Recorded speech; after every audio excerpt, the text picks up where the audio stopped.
جناب مفتی ہمارے جناب چیف آف عالم دین جناب مفتی زاہد اسلم صاحب کو. زاہد بھائی کیسے ہیں؟ ٹھیک ٹھاک ہے؟ الحمدللہ. طبیعت ٹھیک ہے جناب آپ کی؟ بڑا احسان ہے. آپ ٹھیک ہیں؟ الحمدللہ.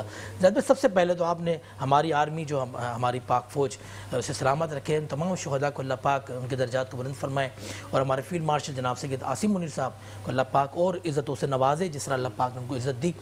کیا کہیں گے سب سے پہلے آج آپ کی ڈریسنگ کے بارے میں مجھے بتائیں. اصل میں یہ کپڑا اسپیشلی آپ نے جی کہیں سے میں نے منگوایا؟ خود کہیں سے منگوایا ہے اور اپنے ٹیلر سے یہ بنوایا ہے اسپیشل. اپنی فوج سے محبت اور عقیدت. بالکل اس میں ایک وجہ ہے. کل میں نے پہنا تھا تو بہت سارے ہمارے دوست احباب ہیں، کوئی خوش ہوئے، کسی نے طنز کیا، عقیدے بھی ہوئیں. اچھا اصل میں لوگ نا بغیر دیکھے دور سے دیکھ کر اپنے فیصلے خود ہی سنانا شروع کر دیتے ہیں.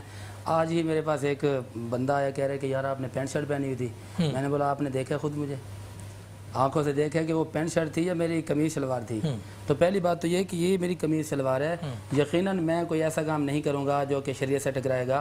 تو اگر پرنٹ ہے یا اگر آرمی کے وہ یونیفارم والے میں نے پہنے ہیں تو اس میں تو کوئی بات نہیں ہے.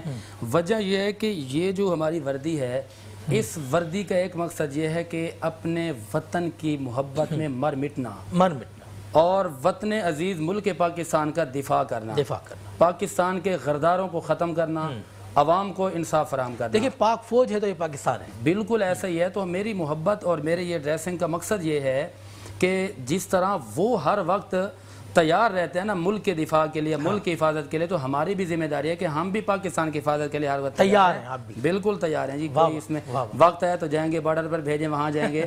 کسی بھی طرح سے ضرورت پڑے گی تو ہم پاکستان کے لیے حاضر ہیں. یہ میری وطن عزیز ملک پاکستان سے محبت ہے. تمام فورسز کو ہم سلام پیش کرتے ہیں. اچھا